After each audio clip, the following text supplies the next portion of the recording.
The best way to learn from one another is by sharing our stories, and today, Jam Talks brings you a conversation with Lual Mayen, a refugee turned game developer here to share his story on how he channeled his real-life experiences into a career and initiative to drive change. So then I was like, okay, what do I have to do next? I have to become a game programmer. So I need to there was no place where I can be able to go and learn how to code. My name is Lual Mayen, and I'm originally from South Sudan, and I'm a former refugee. South Sudan is like the youngest country in the world, is the newest country, and the reason is because of the war, which actually affected my family to actually flee the country. More than 300,000 people were actually, killed during the 1992 civil war.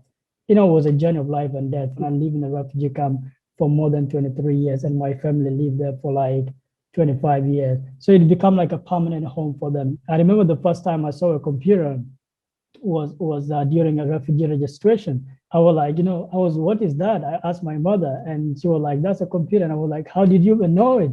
That is a computer, because she has never been to school as well.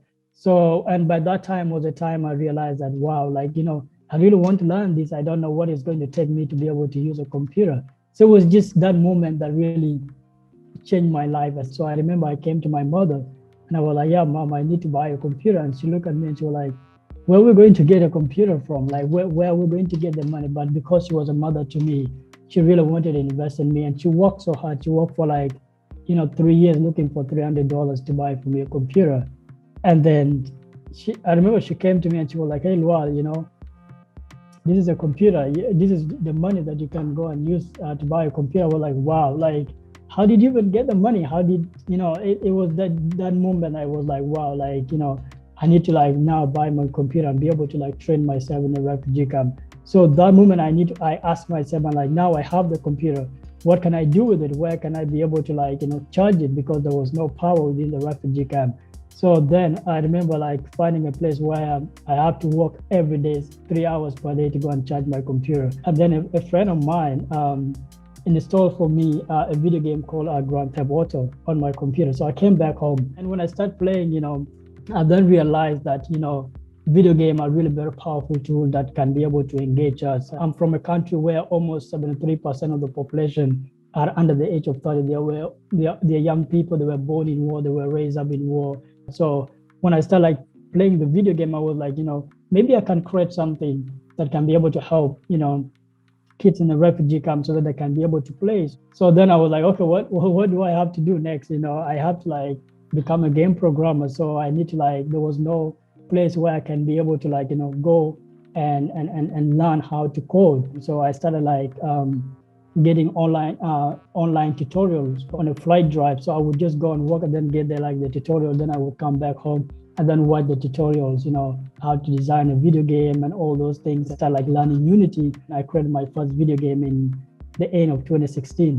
So I started creating Salam, a mobile game that help kids, understand what it means to live in a peaceful environment. I made the game very small, actually less than 12 MB, so I can be able to send to kids in the refugee camp.